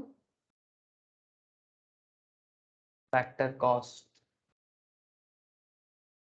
समझ में आया? Factor of production is land, labour, capital, entrepreneurship. Factor cost is rent, wages, interest and profit. आपके लिए मतलब आपके लिए सब खर्चा है ना, ये सर नो। प्रोडक्शन करने के लिए जमीन का रेंट देना पड़ेगा, रेस्टोरेंट का भाड़ा देना पड़ेगा, लेबर को वेजेस देना पड़ेगा, कैपिटल जहां से लोगे, बैंक से कैपिटल लोगे तो इंटरेस्ट भरना पड़ेगा। एंटरप्रेन्योरशिप खुद दे रहे हो तो फिर खुद बिजनेस के लिए क्या जुगाड़ करोगे? प्रॉफिट जुगाड़ करोगे। तो ये factor of production and factor of cost, ये मेंटेन करना ही आपका बिजनेस का सबसे इंपॉर्टेंट पार्ट बन जाता है। चाहे आपका खुद का बिजनेस हो, चाहे गवर्नमेंट ऑफ इंडिया का मैटर हो, मतलब चाहे प्राइम मिनिस्टर मोदी देश के लिए कुछ सोच रहा हो, ठीक है, या फिर कोई इंडिविजुअल फैमिली बिजनेस में भी कोई कुछ कर रहा हो, इन ईच एंड एवरी मतलब सेगमेंट ये कॉन्सेप्ट हमेशा काम करता है। डिमांड सप्लाई तो होता है सर, बट डिमांड सप्लाई तभी कंप्लीट वे में काम कर सकता है जब production and factor proper cost properly maintain होता है। और प्रोडक्शन एंड कॉस्ट मेंटेन होगा तभी जाके मार्केट काम करेगा। प्रोडक्शन एंड कॉस्ट काम करेगा प्रॉपरली तभी जाके मार्केट भी काम करेगा। ठीक है, बात को समझो। ये जो मार्केट एंड कंपटीशन के बारे में यहाँ पर बात हो रहा है, there are different kind of market sir. ठीक है, मार्केट के बारे में अभी मैं डिटेल्स नहीं बोलूंगा जब तक प्रोडक्शन कॉस्ट आपके दिमाग में प्रॉपरली नहीं जाता। मुझे मार्केट के बारे में बात नहीं करना चाहिए, ठीक है। बट मार्केट के बारे में इतना मैं आपको बता सकता हूँ कि मार्केट क्या है। मार्केट इज लाइक जब जहाँ पर प्रोडक्शन होता है, उसका कॉस्टिंग मेंटेन होता है और मार्केट का डिमांड सप्लाई होता है, उसके बेसिस में डिफरेंट काइंड ऑफ मार्केट बनता है sir, different kind of market. ठीक है, इसमें कुछ मार्केट परफेक्ट कॉम्पिटिटिव होते हैं, कुछ मार्केट मोनोपोलिस्टिक होते हैं, कुछ मार्केट ऑलिगोपोली होता है, ठीक है, कुछ मार्केट मोनोपोली होता है, कुछ मार्केट डुओपोली होता है। ये जो ऑलिगोपोली, डुओपोली, मोनोपोली, ये मार्केट कैसे काम करता है, इस मार्केट में कॉस्ट का और प्रोडक्शन का क्या खेल चलता है, ठीक है। सो ये सब समझने के लिए आपको पहले प्रोडक्शन और कॉस्ट में थोड़ा सा क्या होना चाहिए, ग्रीप होना चाहिए। जैसे ही प्रोडक्शन कॉस्ट में ग्रीप आ जाएगा ना सर, फिर आप perfect competitive market, monopolistic business, oligopoly business, monopoly business, duopoly business, वो हर चीज में दिमाग लगा सकते हैं। ठीक है, तो ठीक है, कोई बात नहीं सर, मार्केट की बाद में बात करते हैं। ठीक है, मार्केट तो आएगा, मार्केट कहाँ भागा जाएगा, मार्केट कहीं नहीं भागेगा। बट हमें सर अभी आपको प्रोडक्शन एंड कॉस्ट में थोड़ा सा दिमाग को बढ़ाना है। नाउ क्वेश्चन, अब क्या क्वेश्चन आ जाएगा दिमाग में? सर अब दिमाग में ये क्वेश्चन आ रहा है, sir production, factor of production में लैंड, लेबर, कैपिटल, एंटरप्रेन्योर। अच्छा, यहाँ पर एक बात है sir, production optimisation and production function. Production optimisation का मतलब ये होता है कि किस तरह से आप अपना बिजनेस में जो भी प्रोडक्शन प्रोड्यूस करोगे, जो भी प्रोडक्ट आप प्रोड्यूस करोगे, उसको आप प्रॉपर्ली ऑप्टिमाइज कैसे करोगे। ऑप्टिमाइज मतलब जो भी आपको चाहिए, लाइक फैक्टर ऑफ प्रोडक्शन में जो भी आपको जरूरत पड़ता है, लैंड को, लेबर का, कैपिटल का, एंटरप्रेन्योरशिप का, ठीक है, मतलब एंटरप्रेन्योरशिप क्या होता है सर, रिस्क लेके जो बिजनेस करते हैं उसको एंटरप्रेन्योरशिप बोलते हैं। तो इसको ऑप्टिमाइज करना है, मतलब कितना अच्छे से आप इन सभी चीजों को यूज कर रहे हो, और इसके बेसिस पे डिपेंड करता है sir production function. And production function दो तरह का होता है हर बिजनेस का, शॉर्ट रन फंक्शन होता है, लॉन्ग रन फंक्शन होता है। शॉर्ट रन में क्या होता है, शॉर्ट रन फंक्शन का दूसरा नाम है sir law of variable proportion, and long run का दूसरा नाम होता है रिटर्न टू स्केल। अभी आपको समझना पड़ेगा, जैसे डिफरेंट मार्केट में डिफरेंट बिजनेसेस होता है, मोनोपोली में, परफेक्ट कॉम्पिटिशन में, ऑलिगोपोली में, वहां पर हम लोग ना ऐसे डिफरेंट बिजनेस का डिफरेंट काइंड ऑफ रन समझना पड़ता है। कि लॉन्ग रन में कौन सा बिजनेस क्या करेगा, शॉर्ट रन में कौन सा बिजनेस क्या करेगा। ठीक है, जैसे परफेक्ट कॉम्पिटिटिव बिजनेस में बिजनेसमैन का कैरेक्टर कुछ होता है, ऑलिगोपोली बिजनेस में बिजनेस का कैरेक्टर कुछ और होता है, मोनोपोली बिजनेस में बिजनेस का short run long run character कुछ और होता है।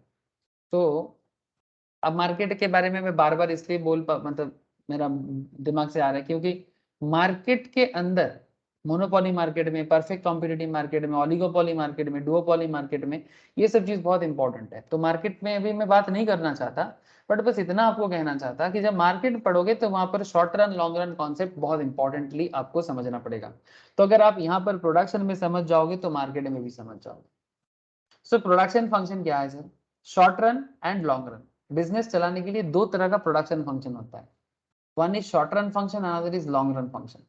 अब शॉर्ट रन का मतलब ये होता है कि जब शॉर्ट पीरियड के लिए बिजनेस होता है, शॉर्ट पीरियड के लिए बिजनेस, शॉर्ट पीरियड के लिए बिजनेस इन द सेंस क्या बताऊं आपको, it's like may be for 2 months 3 months के टाइम लिए आप सोच रहे हो, लंबा समय के लिए मतलब 2 साल 4 साल 5 साल 10 साल में क्या होगा उसके बारे में नहीं, शॉर्ट पीरियड में विद इन 1 ईयर क्या होगा, विद इन 6 मंथ्स क्या होगा, तो उसको शॉर्ट रन प्रोडक्शन फंक्शन के साथ कनेक्ट किया जाता है।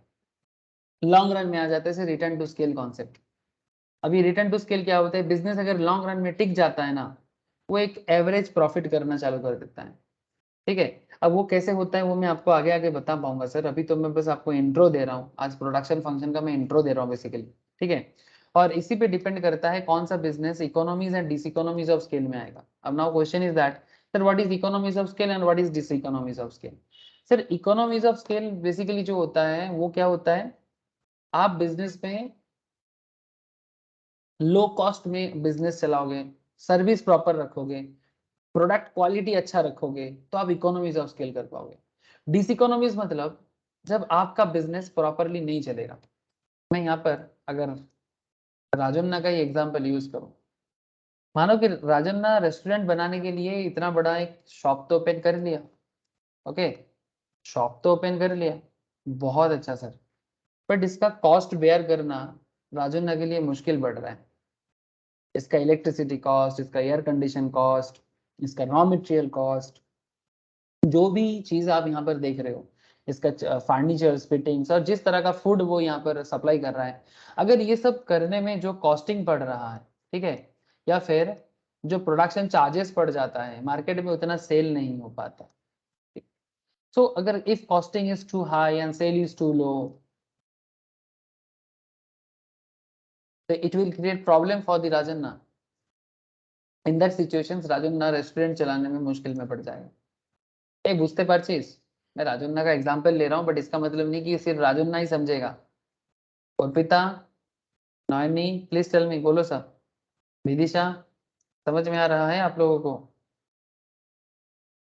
इकोनॉमीज और डिसइकोनॉमीज का मतलब? हाँ सर, टेल मी।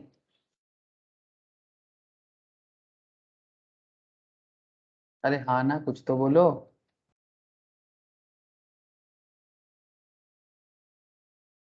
বোঝা যাচ্ছে কিছুটা? है सर। सर देखो, एक कॉन्सेप्ट है, प्लेन में आप लोग अगर चढ़ते हो या चढ़े भी होंगे सबको ही, आई नो, जब आप लोग फ्लाइट में जाते हो तो वहां पर आप एक चीज देखना, इकोनॉमी क्लास होता है और बिजनेस क्लास होता है ना?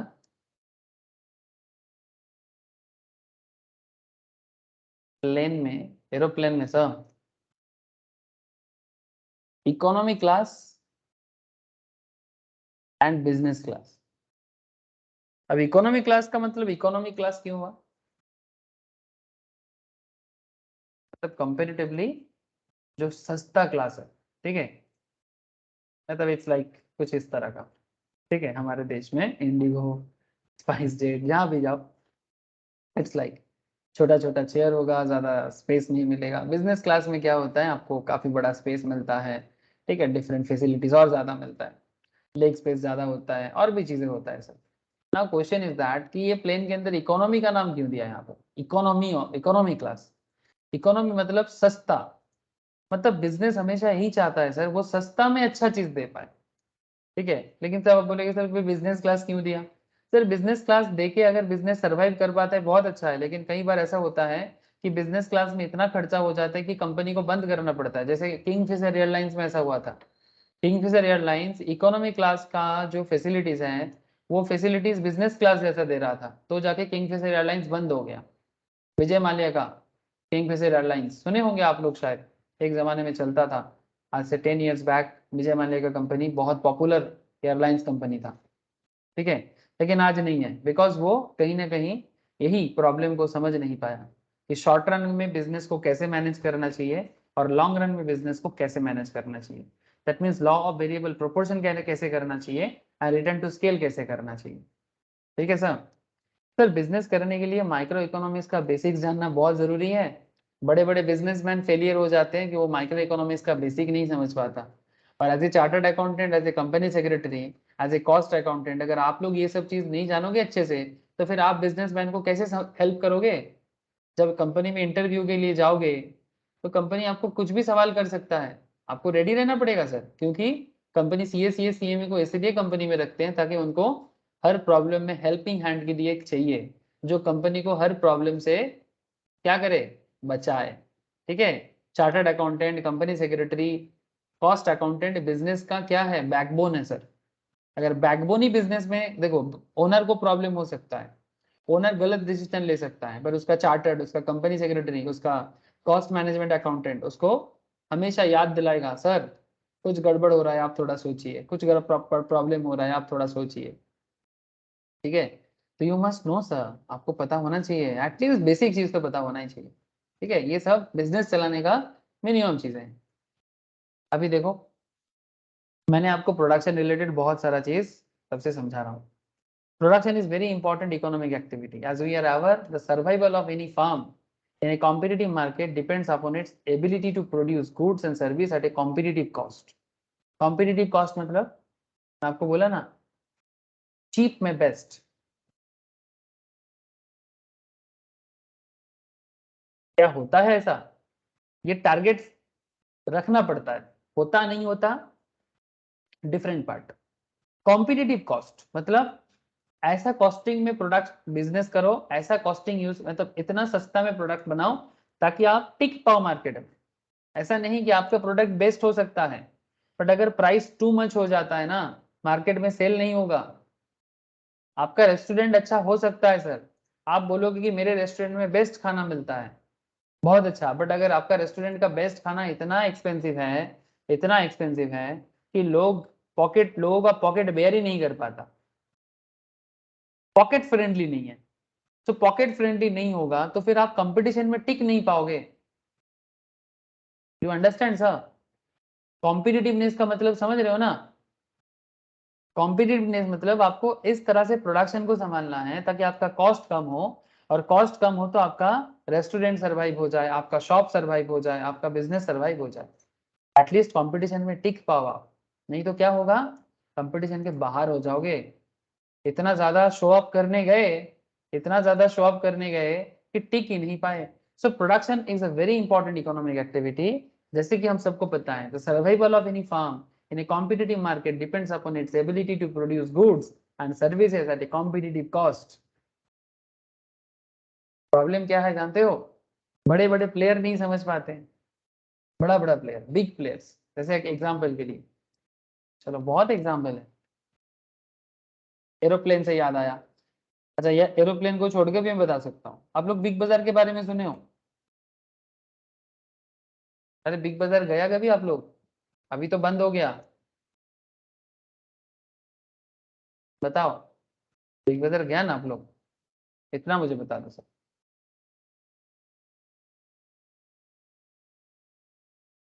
अरे बताओ तो सही कि आप लोग कभी बिग बाजार विजिट किए होंगे सभी कोई, हाँ या ना।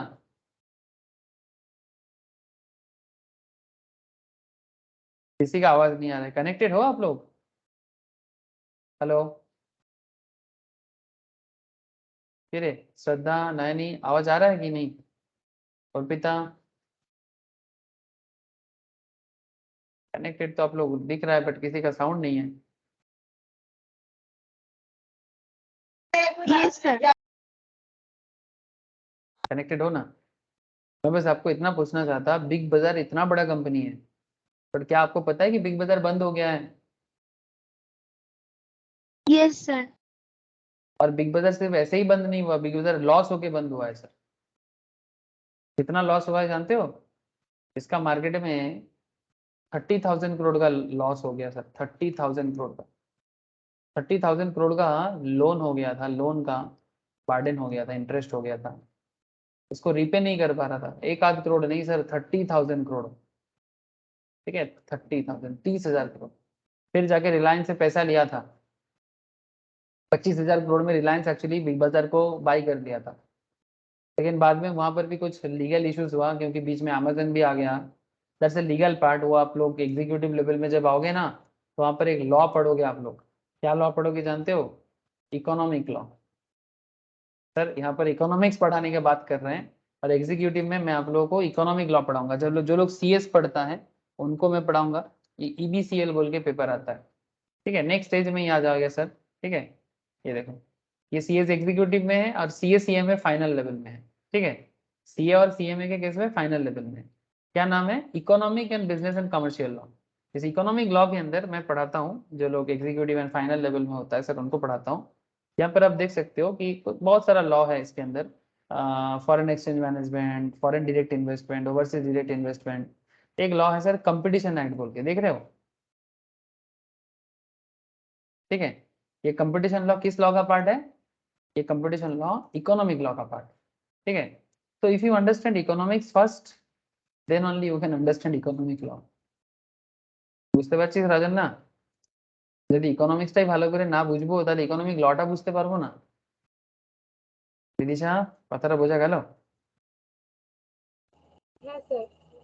ঠিক আছে, तो मतलब अच्छे अच्छे का सिचुएशन प्रॉब्लम में आ जाते हैं सर। अगर इकोनॉमिक्स में कहीं पर थोड़ा सा गड़बड़ हो जाए ना, इकोनॉमिक लॉ मुश्किल में आ जाएगा। ठीक है, तो इकोनॉमिक लॉ और टिपिकल हो जाएगा ना, बिकॉज वो तो लॉ है। ठीक है, एक तो लॉ है क्योंकि गवर्नमेंट की तरफ से रूल्स बनाया जाता है। ठीक है, सो इन दैट केस जिसका भी इकोनॉमिक्स वीक है वो यहाँ पर जाके फिर सोच में पड़ जाएगा। बेस वीक है ना, तो यहाँ पर एक लॉ है competition law, special economic zone. ठीक है, ये पूरा इकोनॉमिक लॉ का एरिया। ठीक है, पूरा इकोनॉमिक लॉ का area to provide working knowledge, foreign exchange management, NBFC, पूरा बिजनेस के बारे में बात करता है कंपटीशन लॉ। ठीक है, तो जस्ट इतना ही मैं आपको बोलूंगा कि चाहे आप सीएस एग्जीक्यूटिव में आओगे या सीएसईएम में फाइनल में आओगे, आपको ये सब चीज जानना पड़ेगा, लीगली जानना पड़ेगा। तो उसके लिए बेसिक्स के साथ कॉम्प्रोमाइज नहीं सर। ठीक है, बेसिक्स के साथ कोई कॉम्प्रोमाइज नहीं। ठीक है, पिलर अच्छा होगा, घर हमेशा बना रहेगा सर। पिलर वीक, घर गिर जाएगा सर। ठीक है, क्यों आधा से ज्यादा लोग सीए सीए में पढ़ना तो चालू करता है बहुत सारा लोग, लेकिन अब बीच बीच में छोड़ के भागते हैं आधे से ज्यादा। फिर कोई बोलता है वो तो 10 साल से कर रहे हैं उसका नहीं हुआ तो भी मत कर। कोई बोलता है 5 साल से कर रहा है उसका नहीं हुआ तो भी मत कर। ये सब क्यों बोलता है जानते हो? हाँ, इसलिए बोलता है क्योंकि लोग पढ़ना नहीं चाहता, लोग सीखना नहीं चाहता। अरे भाई, तुम सीखोगे पढ़ोगे तो तुमको कौन अटकाएगा सर? वो कौन रोकेगा तुमको? हाँ, आस पड़ोस वाले लोग चिल्लाते रहता है, इसीलिए चिल्लाते because they are not ready to learn. Knowledge लोगे, कौन रोकेगा आपको? बेसिक को ठीक करोगे, आपका ऑटोमेटिक, बार बार बोल रहा हूं सर, पिलर को स्ट्रांग बनाओ, बिल्डिंग ऐसे ही बन जाएगा। बट पिलर के साथ छेड़खानी, बिल्डिंग गिर जाएगा। इसीलिए लोग स्टार्ट करते हैं फिर डर के मारे भाग जाते हैं। डर क्यों? डर क्या चीज है? डर इज इग्नोरेंस। व्हाट इज डर? डर समझते हो ना? हम लोग जो भय पावा, बांग्लाते আমরা বলি না ভয় পাওয়া, डर, है ना? हम लोग जो डरते हैं, ये बेसिकली डर कुछ नहीं है, इग्नोरेंस है, इग्नोरेंस। आपका जितना नॉलेज कम रहेगा आप उतना डरोगे, नॉलेज रहेगा तो डर किस चीज का, है ना? It's simple logic sir. तो always try to understand properly. Okay, चलो आ जाते हैं। What is the point sir? Competitive cost, production ऐसे मेंटेन करो ताकि कॉम्पिटिटिव कॉस्ट में प्रोडक्शन करो। One of the principal concern of business managers is the achievement of optimum efficiency in production by minimizing the cost of production. Big बाजार नहीं कर पाया sir, तब जाना पड़ा उसको। कैसे पता चला? चलो बहुत सारा ऐसा प्रमाण है, मैं इसके बारे में एग्जीक्यूटिव एंड फाइनल लेवल में डिटेल्स में बात किया सर।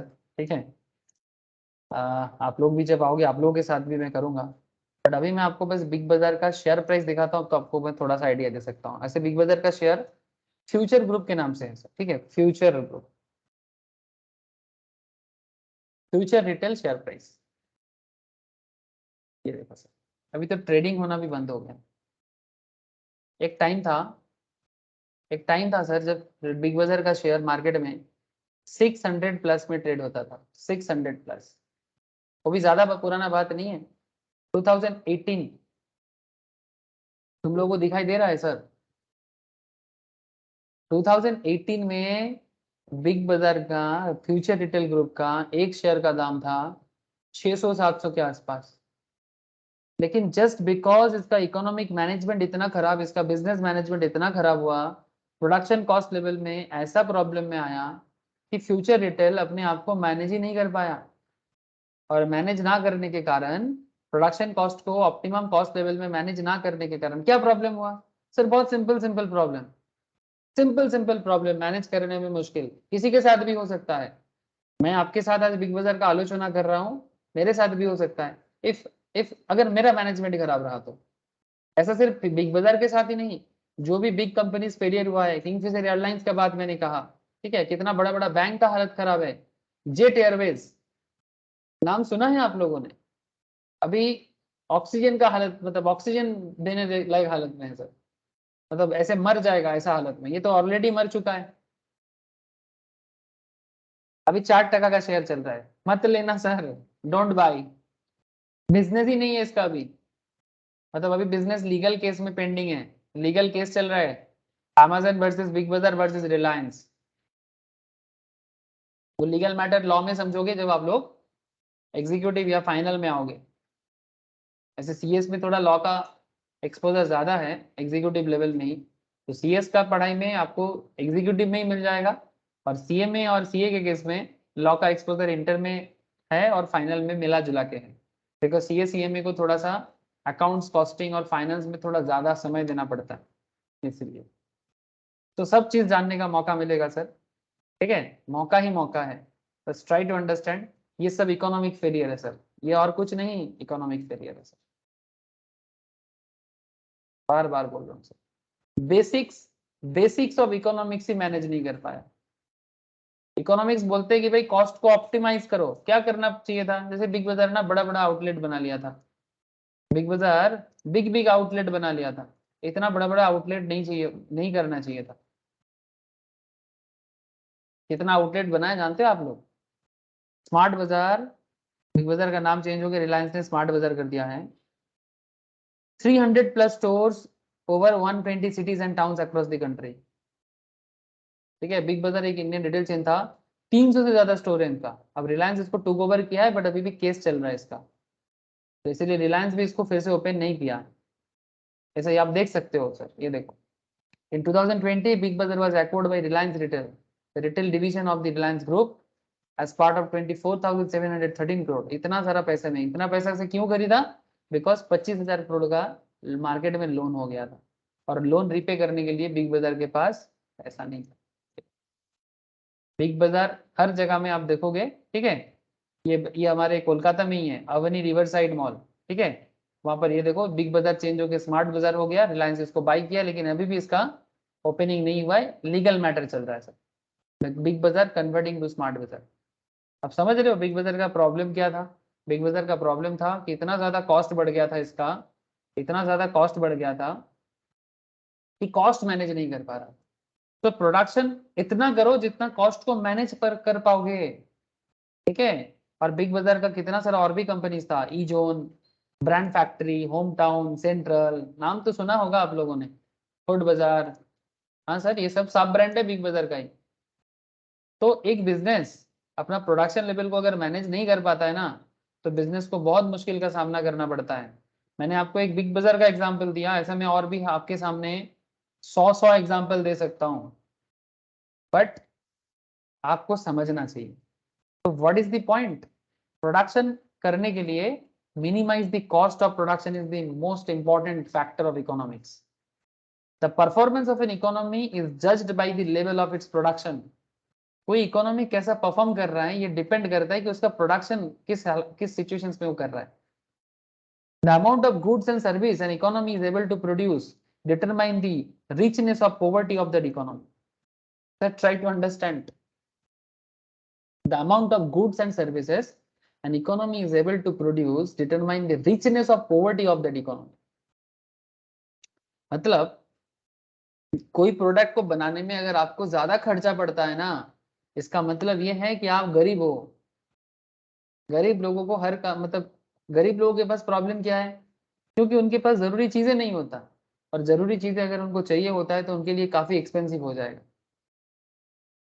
बात को समझो, आपके घर में अगर फूड नहीं है, और अगर फूड है तो मतलब से फॉर एग्जांपल किसी को खीर खाना है, खीर मतलब पायस खाना है, ठीक है, पायस खाना है तो चावल है पर चीनी नहीं है, तो चीनी खरीद के लाना पड़ेगा। लेकिन जो रिच है ना, उनके घर में चावल भी है, चीनी भी है, तो फिर वो सस्ता में बना सकता है। लेकिन जो गरीब है उनको खीर बनाने के लिए वो खीर भी महंगा हो जाता है। That is the point, the amount of goods and services an economy is able to produce determine the richness और पॉवर्टी ऑफ दैट इकोनॉमी। मतलब वो इकोनॉमी रिच है कि पॉवर्टी है, वो डिपेंड करता है कि वो कितना गुड्स और कितना सर्विस प्रोड्यूस कर सकता है। अगर आप ज्यादा से ज्यादा गुड्स और सर्विस प्रोड्यूस कर सकते हो मतलब आप रिच हो, और अगर आप गुड्स एंड सर्विस प्रोड्यूस करने में फेलियर होते हो इसका मतलब आप गरीब हो। गरीबी और अमीरी में ही फर्क है सर। गरीब अमीर कोई बोलता है कि नहीं मेरा तो मैं तो गरीब फैमिली से हूँ, वो तो रिच है, कोई अंबानी के घर में जन्मा तो कोई बम्बानी के घर में जन्मा, इसीलिए मैं गरीब हूँ। नहीं सर, ये गरीबी और अमीरी ना कोई पैदाइशी टैग नहीं है, मतलब जन्म के साथ नहीं आता, ये बेसिकली एक सोच है, ठीक है। और इकोनॉमिक्स इस प्रॉब्लम को सॉल्व करने का पावर रखता है, चाहे वो कंट्री हो चाहे वो इंडिविजुअल फैमिली हो। इसीलिए मैं स्टार्टिंग से फैमिली के बारे में बार बार बात कर रहा हूँ। ये बात आप लोग धीरे धीरे समझ जाओगे सर कि इकोनॉमिक्स का पावर क्या है। इकोनॉमिक्स एक साइकोलॉजी है, इकोनॉमिक्स एक सोशल साइंस है। ये गरीब को अमीर बनाता है और अमीर को गरीब बनाता है, मतलब रिच को पोर बना सकता है due to bad economic management, और पोर को रिच बना सकता है due to good economic management. In fact, the standard of living of people depends on the volume and variety of goods and service produced in a country.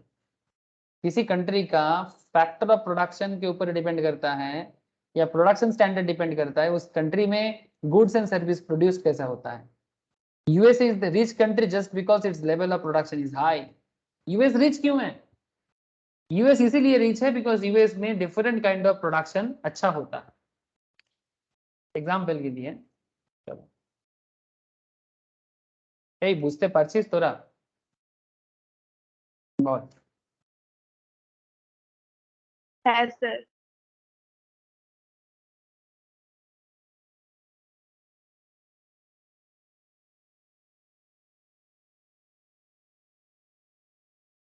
Just एक example के लिए economy of United states के बारे में मैं आपको दिखाता हूँ, चलो, और फिर मैं आपको इंडियन इकोनॉमी भी दिखाता हूँ, दोनों में फर्क आप समझोगे। चलो, पेज दिख रहा है? ज्यादा बहुत सारा इंफॉर्मेशन है, सब इंफॉर्मेशन देख के क्या करोगे, कुछ इंफॉर्मेशन देख के समझ जाओगे।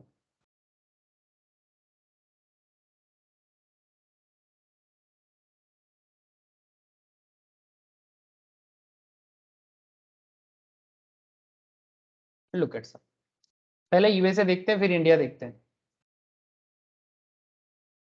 सर जीडीपी देखिए इसका, यूएस का जीडीपी देखिए। अच्छा, पॉपुलेशन कितना है इसका? 33 करोड़ का, ठीक है, 33 करोड़ का।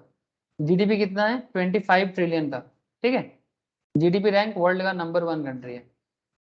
जीडीपी ग्रोथ करेंटली नेगेटिव है, करेंटली नेगेटिव, ठीक है, नहीं रिसेंटली पॉजिटिव हुआ, सॉरी, फोरकास्ट से 2.4% पॉजिटिव है, मतलब ग्रोथ 2.4% के आसपास का ग्रोथ है। इंडियन इकोनॉमी, वहां पर आप किसको देख रहे थे? ये न्यूयॉर्क था, दिस इज न्यूयॉर्क सिटी, है ना, ये अमेरिका का सबसे बड़ा शहर, बिजनेस सिटी, और ये है हमारा मुंबई, इंडिया का सबसे बड़ा सिटी बिजनेस, ठीक है।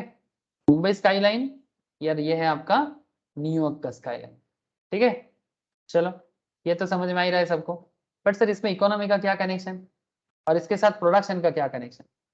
अच्छा, जैसे आपने ये वाला देखा यूएस का, अब मैं इसको इंडिया के साथ थोड़ा कंपेयर कर लो। इंडिया का पॉपुलेशन है 140 crore approx, 138 crore approx. Macro economic है सर और जनरल नॉलेज भी है, ठीक है। इंडिया का पॉपुलेशन है 138 करोड़ अप्रोक्स, जीडीपी है 3.535 ट्रिलियन, उसका है 25 ट्रिलियन। जीडीपी रैंक में भारत 5th है, 25 से 3 का मतलब वो 25 ट्रिलियन है यूएसए, हम लोग 3 ट्रिलियन है, 3 साढ़े 3 ट्रिलियन, फिर भी हम लोग 5th है, मतलब गैप बहुत है ना। 25 कहाँ, 3.5 कहाँ सर। जीडीपी ग्रोथ में यूएस का ग्रोथ है 2.4, बट हमारा ग्रोथ है 7.1, तो ग्रोथ किसका हाई है, इंडिया का हाई। ये अच्छा ले, ये एक अच्छा पॉइंट है सर कि भारत का ग्रोथ हाई है, बट क्या भारत यूएस को मतलब क्रॉस करके चला जाएगा क्या, अरे इतना आसान थोड़ी है। पर हेड इनकम जीडीपी, पर हेड जीडीपी क्या होता है, जीडीपी का क्या मतलब, ग्रॉस डोमेस्टिक प्रोडक्शन, उसको मॉनेटरी वैल्यू में कन्वर्ट करके जो पैसा मिलता है ना कंट्री को, वही उसका पर हेड इनकम होता है। 2543, ये भारत का पर हेड इनकम है, $2543, मतलब आप ऐसा बोल सकते हो $2500 एनुअल इनकम है भारत का एवरेज। यूएस का पर हेड इनकम है $76,000। फर्क देख रहे सर, डिफरेंस देख पा रहे हो सर, $76,000 एवरेज में। 76,000 इंटू डॉलर का 79 करके डॉलर का भाव है, तो 76,000 इंटू डॉलर का भाव करो, आपको समझ में आ जाएगा। ये आप लोगों को समझ में आ रहा है। हाँ सर। 76,000 इंटू $79 का रेट। यूएस में लोगों का एनुअल इनकम है सर 60,04,000, ठीक है। मतलब मंथली इनकम कितना हो जाएगा, डिवाइडेड बाई 12 करने से 5 लाख मंथली इनकम है। इंडिया का $2,500 इंटू 79, 1,97,500 डिवाइड करने से एवरेज मंथली इनकम है 16,458। यूएस का लोगों का पर हेड इनकम है, एनुअल एवरेज इनकम है 5 लाख मंथली, मंथली इनकम है 5 लाख। हमारे देश में लोगों का मंथली इनकम है 17,000। अब ये उनको एक सुविधा है, उनका पॉपुलेशन 33 करोड़ का है, हमारा पॉपुलेशन 140 करोड़ का है, तो क्या करें, बाकी लोग हम लोग मार दे सबको क्या, नहीं सर वो तो सोल्यूशन नहीं। लेकिन सर हम लोग एक चीज कर सकते हैं, प्रोडक्शन में डेवलपमेंट ला सकते हैं, ठीक है, प्रोडक्शन में डेवलपमेंट ला सकते हैं। ये देखो sir, GDP by sector. Sir agriculture में अमेरिका ठीक ठाक है, बहुत खराब नहीं है, इंडिया उससे अच्छा है। टोटल जीडीपी का 0.9% एग्रीकल्चर से आते हैं, इंडस्ट्री से 18.9 से आता है, और सर्विस सेक्टर से 80.2% आता है, ठीक है। और GDP by component, house hold consumption 68.4%, government consume करता है 17%। ये सब मैं बाद में नेशनल इनकम का एक चैप्टर आएगा उसमें मैं बताऊंगा। Investment in fix capital 17.2, inventory में 0.1, एक्सपोर्ट गुड्स करते हैं 12.1। मतलब मेरा कहने का मतलब यही है कि हम लोग अपना प्रोडक्शन लेवल को बढ़ा सकते हैं ना सर, यही उपाय है हमारे पास। लेबर फोर्स देखो, टोटल लेबर का, टोटल जो लेबर है उसका 1% लोग एग्रीकल्चर में काम करता है, 19% इंडस्ट्री में, 80% सर्विस में काम करता है, ठीक है। अनएम्प्लॉयमेंट रेट 3.6% के आसपास है इसका अनएम्प्लॉयमेंट रेट, मतलब 100 में से 3 या 4 लोग काम नहीं करता या काम नहीं मिलता उनको, ठीक है। Average gross salary, monthly salary है $74,000, जो मैंने आपको 76 अभी बताया। अब इंडिया का देख लो आप कि इंडिया का प्रोडक्शन लेवल का क्या सिचुएशन है। सर इंडिया का प्रोडक्शन लेवल का सिचुएशन जो है खराब नहीं है हमारा भी, बट फिर भी थोड़े डिफरेंस है। सर एग्रीकल्चर से हम लोग 16% के आसपास जीडीपी है, एग्रीकल्चर को कम करना है, मतलब एग्रीकल्चर नहीं कम होगा, मतलब एग्रीकल्चर पे डिपेंडेंट कम करना है। इंडस्ट्री 29% है, इसको ग्रो कर सकते हैं। सर्विस सेक्टर 54% है, इसको ग्रो कर सकते हैं। इंडस्ट्री सर्विस को ग्रो करके एग्रीकल्चर के ऊपर लोगों का डिपेंडेंसी को कम करना चाहिए। एग्रीकल्चर के ऊपर भारत में 42% लोग डिपेंडेंट है सर, इंडस्ट्री में 25%, सर्विस में 32%। समझ रहे हो सर, हेलो। तो एक ही उपाय है सर, डेवलपमेंट करना होगा। हो रहा है ऐसे, भारत में डेवलपमेंट इंडेक्स काफी अच्छा है, बट अभी भी बहुत मेहनत करना होगा, इंपोर्ट कम करना होगा। भारत इंपोर्ट बहुत ज्यादा करता है, ठीक है। यूएस का एक्सपोर्ट देखो आप, यूएस एक्सपोर्ट कितना करता है देखो आप, 2.528 ट्रिलियन एक्सपोर्ट करता है और 3.387 ट्रिलियन इंपोर्ट करता है, ठीक है। थोड़ा सा एक्सपोर्ट इसका भी कम है, कंपेरेटिवली इंपोर्ट ज्यादा है, बट इसके पास पैसा भी बहुत है, ठीक है। बट भारत का देखो आप, 421 बिलियन एक्सपोर्ट करता है, बट 612 बिलियन इंपोर्ट करता है। तो कुछ फर्क तो नजर आ रहा है, ठीक है, फर्क तो काफी नजर आ रहा है।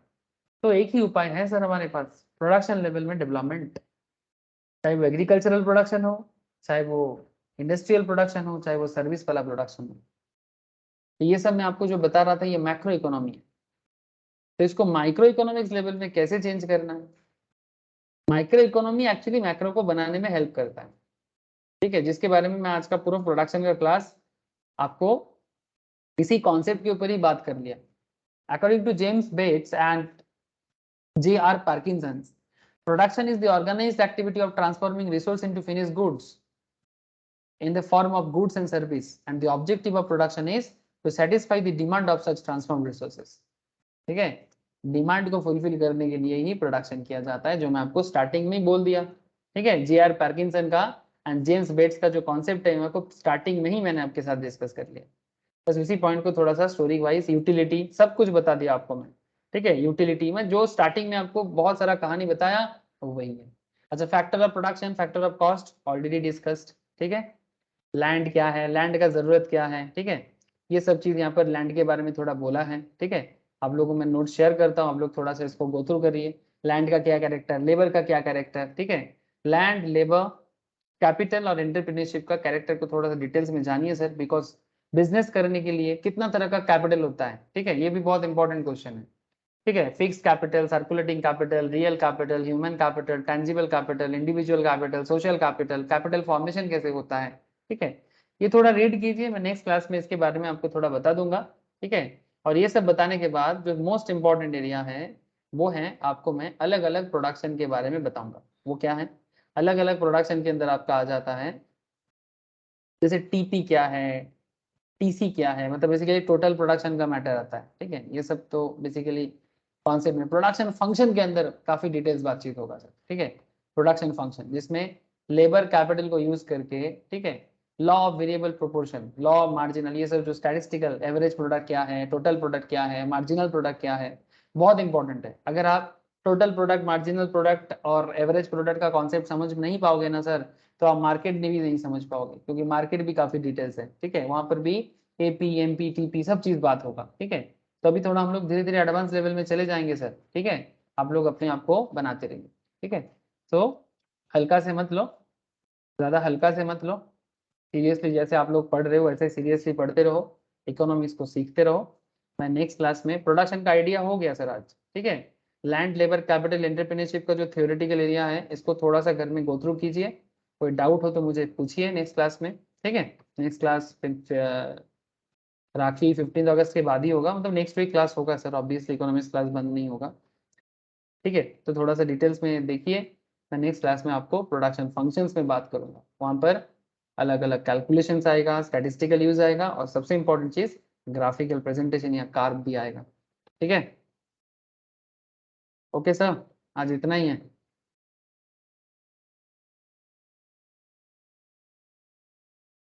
ए কি হলো রে, सब पागल हो गए नाकि प्रोडक्शन सुने सुने, বোঝা গেছে তো? শ্রদ্ধা, বিদিশা, অর্পিতা, बोलो। Yes, sir. Okay sir, Yes, sir.